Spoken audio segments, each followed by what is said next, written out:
Hello everyone, welcome back to my channel. तो इस video में हम बात करने वाले हैं गाइडली ने जो 5 मॉक टेस्ट अभी रिसेंट में रिलीज़ करे हैं सिलेक्शन मॉक टेस्ट के नाम से। इसके मैंने 2 मॉक टेस्ट लगाए थे, तो उन्हीं का स्कोर और थोड़ा सा एनालिसिस मैं आप लोगों के साथ शेयर करूँगी। इसमें अगर आप फर्स्ट वाले में देखोगे तो इसमें जो मेरा स्कोर रहा है 58.5 रहा है। मतलब स्कोर तो काफ़ी कम ही है अगर हम कंपैरेटिवली बात करें। और अगर सेकेंड वाले की मैं बात करूँ, परसेंटाइल भी हम देखेंगे। परसेंटाइल की इसमें बात करें तो 88.54 है फर्स्ट वाले में, ठीक है। और इसमें रॉन्ग भी काफ़ी हुए हैं, इनकरेक्ट 6 ही हुए हैं। मतलब इंग्लिश में ही रॉन्ग हुए होंगे, 4 इंग्लिश में, 1 क्वांट्स में, 1 रीजनिंग में। तो गाइज़ जब भी हमारा क्या होता है, इंग्लिश अच्छा चला जाता है ना, तो इंग्लिश में अगर आप लोग इसमें देखोगे मेरा स्कोर है 32। मतलब इंग्लिश इसमें अच्छा किया था, लेकिन क्वांट्स और रीजनिंग की वजह से बहुत डिक्रीज़ चले गए हैं। क्वांट्स में इसमें आप देख सकते हो 14.75 है और रीजनिंग जो है 11.75 है। और अगर ओवरऑल मैं सब्जेक्ट वाइज परसेंटाइल की बात करूँ ना, तो क्वांट्स में तो फिर भी ठीक है, लेकिन रीजनिंग में आप लोग देख सकते हो इतनी कम परसेंटाइल 55.1। तो ये जो डिक्रीज़ हुआ है ना टोटल स्कोर में परसेंटाइल में, ये रीजनिंग की वजह से हुआ है। तो ऐसे ही होता है, अगर इंग्लिश और क्वांट्स, इंग्लिश भी अच्छा चला जाता है ना, तो क्वांट्स में ये लीड उगता है, ऐसे ही होता है। अगर हम सेकेंड वाले सिलेक्शन मॉक्स की बात करें तो इसमें अगर आप लोग देखोगे तो परसेंटाइल है 93.95। थोड़ी देर पहले 94 पॉइंट समथिंग थी जब मैंने लगाया था। उस टाइम पे 60,000 स्टूडेंट्स ने लगा रखा था इस मॉक टेस्ट को। तो अभी जो है लगा ही रहे हैं स्टूडेंट्स, तो उस हिसाब से इंक्रीज डिक्रीज हो रही है, ठीक है। तो इसमें परसेंटाइल ठीक है, उस वाले से तो अच्छी है। और वैसे अभी जो रिसेंट में मेरी परसेंटाइल आ रही थी उससे काफ़ी डिक्रीज़ हुई है। अभी एक और मॉक टेस्ट लगाया था, उसमें तो बहुत ही कम परसेंटाइल आई थी, अराउंड 80 थी। तो पहले अभी जो है 98, 97 ऐसी आने लग गई थी, लेकिन जैसे जैसे एग्ज़ाम पास आ रहे हैं तो परसेंटाइल हमारी डिक्रीज़ होती जा रही है।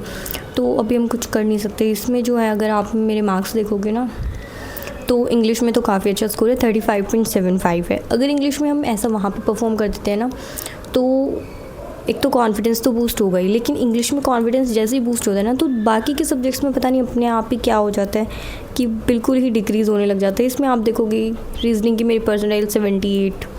मतलब रीजनिंग की इतनी कम जाने का क्या ही मतलब है। जब इंग्लिश इतना अच्छा चला जाता है तो रीजनिंग लेट उगता है, रीजनिंग अच्छा चाहता है तो इंग्लिश लेट उगता है, ऐसे ही होता है। और ऐसा नहीं है कि मेरा इनमें से कोई भी एक भी सब्जेक्ट जो है वीक है।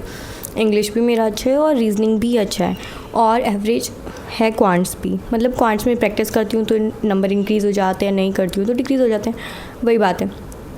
तो मतलब तीनों सब्जेक्ट मेरे ठीक ही हैं, लेकिन पता नहीं क्या होता है, इंग्लिश अच्छा जाता है तो रीजनिंग ख़राब, रीजनिंग अच्छा जाता है तो इंग्लिश ख़राब। इन्होंने पता नहीं आपस में कौन सा 36 का आंकड़ा बना रखा है। अगर मैं सोल्यूशन की बात करूँ तो हल्का हल्का ही हम एनालिसिस करेंगे, अभी ज़्यादा नहीं करेंगे। इसमें मैं सिर्फ गलतियाँ बता देती हूँ। देखो, सबसे पहले तो हमारा क्लोजेस्ट आया था, क्लोजेस्ट ठीक बना है। पैराजम्बल भी दे रखा था, पैराजम्बल भी ठीक है। उसके बाद फिर error detection and all highlight कर रखे हैं, और फिर आरसी हो गया। एक क्वेश्चन जो मेरा गलत हुआ है वो ये वाला हुआ है, मैंने इसको यहाँ पे सिर्फ जो हमारा वर्ब लगेगा उसके हिसाब से करके चेंज कर दिया था, बट हमें ध्यान से देखना था कि यहाँ पे हमें सिंगुलर वर्ब तो चाहिए ही चाहिए, तो इसलिए उसको हटाना पड़ेगा। लेकिन प्रेजेंट की बात हो रही है, पास्ट की बात हो रही है, किस तरीके से बात बोली जा रही है, एक्टिव है, पैसिव है, तो उस हिसाब से हमें देखना था, और मैंने इतना ध्यान नहीं दिया। उसके बाद एक ही मैंने स्किप कर दिया था। स्किप करना ही सही था क्योंकि इसमें मैं कंफ्यूज थी, और ये एक अच्छा डिसीजन था स्किप करना, वरना ये रॉन्ग हुआ होता तो और डिक्रीज़ होती। देख सकते हो आप, इसमें बिल्कुल भी रॉन्ग नहीं हुआ, एक ही क्वेश्चन रॉन्ग हुआ है बस। तो ये चीज़ अच्छी है। अगर एग्ज़ाम में भी ऐसा ही मेरा इंग्लिश का पेपर चला जाए ना, तो बहुत अच्छा हो जाएगा। उसके अलावा ये सेंटेंस रीअरेंजमेंट और ये ड्राफ्ट और हार्नेश, इसमें मुझे कन्फ्यूज़न था, तो मैंने 3 क्वेश्चन स्किप ही कर दिए थे। क्वेश्चन पेपर में भी मैं ऐसे ही कोशिश करूँगी एग्ज़ाम में भी कि स्किप कर सकूँ जो क्वेश्चन मुझे नहीं आ रहे हैं। इसमें एक ये रॉन्ग हुआ था, इसमें पता नहीं मैं क्या ही लिख रही थी। मैंने ये वाला पैटर्न तो पहली बार बनाया ही नहीं था, मैंने पता नहीं क्या ही बनाया था, और मैंने क्या ही मार्क किया, मैं प्लस माइनस करके कुछ मार्क किया था। और ये 2 पैटर्न मुझे उस टाइम पे समझ में ही नहीं आए। और ये तो मैंने बनाया भी था, मैंने लिखा भी था 4 का स्क्वायर बन रहा है, 5 का क्यूब बन रहा है, 6 का, लेकिन यहाँ पे शायद मैंने वैल्यू कुछ अलग लिख दी, और इसकी वजह से मेरी फर्स्ट वाले में भी मिस्टेक आ रही थी और लास्ट वाले में भी। तो मैं यही कन्फ्यूज़ हो गई कि मैं कौन से वाला मार्क करूँ, तो इसलिए मैंने इसको कर दिया। नहीं, मैंने इसको स्किप कर दिया था, हाँ, क्योंकि मैं कन्फ्यूज़न में थी कि कौन सा मार्क करूँ, कहीं गलत ना हो जाए, इसलिए मैंने इसको स्किप ही कर दिया था। और ये भी मुझे उस टाइम पे समझ नहीं आ रहा था, पता नहीं। टाइम तो मैंने इसमें भी दे रखा है 36 सेकंड, बट क्या ही किया है क्या नहीं किया। ऊपर सारे अर्थमेटिक के क्वेश्चन छोड़ रखे हैं, सिर्फ एक ये वाली DI बनाई थी। इसमें भी क्या दे रखा था, इसमें जो है हमारा, इसमें टेबल वगैरह कुछ नहीं बनानी थी, क्वेश्चन के हिसाब से वो अलग अलग वैल्यू दे रहा था, अलग अलग वैल्यू हमें निकालनी थी, उस हिसाब से मैं सॉल्व करना था।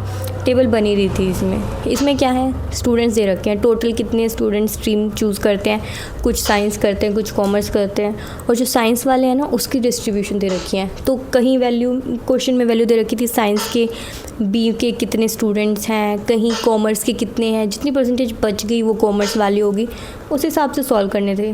तो ये हो गया था।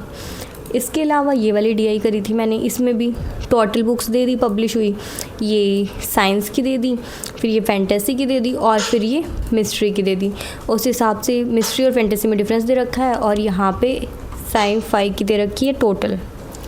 तो फिर इसमें से टोटल में से इसकी माइनस करते तो इन दोनों का टोटल आ जाता है। डिफरेंस है, डिफरेंस और टोटल जब हमारे पास दोनों होता है ना, तो उसका हाफ़ करके फिर प्लस करके हाफ़ करके फिर वैल्यू निकल जाती है दोनों की। उसके अलावा मैंने कोई क्वेश्चन किया ही नहीं, इसमें इतना ज़्यादा टाइम लग गया था, एक DI और रह गई थी। उसके बाद रीजनिंग देखे तो रीजनिंग में बात करें तो कौन सा क्वेश्चन में मैंने बहुत ज़्यादा टाइम वेस्ट किया, किसी में तो पक्का किया होगा। एक ये गलती हुआ है, इसमें मैंने बना भी लिया था, ये वाली मेरी बन गई थी, ये वाली 13% वाली इसमें मेरी बन गई थी, लेकिन इधर बोल रखा था कि G के लेफ़्ट में जो G के लेफ़्ट में है ना, एक ज़्यादा है या 2 ज़्यादा है, ऐसा कुछ बोल रखा था।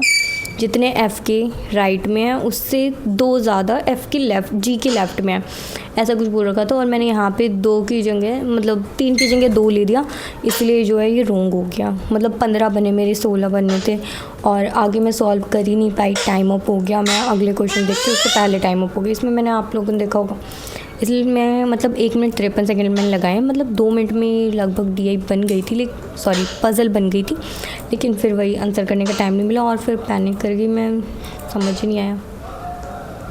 उसके बाद 6 मिनट इस क्वेश्चन में मैंने लगा रखी है। काफ़ी ज़्यादा पजलिंग क्वेश्चन था, पता नहीं या फिर मैंने ही इसको ज़्यादा पजलिंग बना दिया, लेकिन बहुत ज़्यादा टाइम लिया है। 6 मिनट कोई क्वेश्चन डिज़र्व नहीं करता है। PU लेवल में भी 4 मिनट, ज़्यादा से ज़्यादा 4 ही मिनट लगानी चाहिए हमें। उसके अलावा चाइनीज़ कोडिंग आ जाती है, चाइनीज़ कोडिंग के अलावा इसमें भी मैंने लगभग 6 मिनट लगाई हैं, और इसमें मैंने कुछ गलती कर दी थी जिसकी वजह से मेरा ज़्यादा टाइम वेस्ट हुआ था। शायद इन्होंने बोल रखा था, कहीं बोल रखा था FE के सेकंड राइट में है, ऐसा कुछ है, B थर्ड राइट में है G के, मतलब कोई ना कोई पॉइंट मैंने गलत रीड करके और उसके बाद गलत कर दिया था।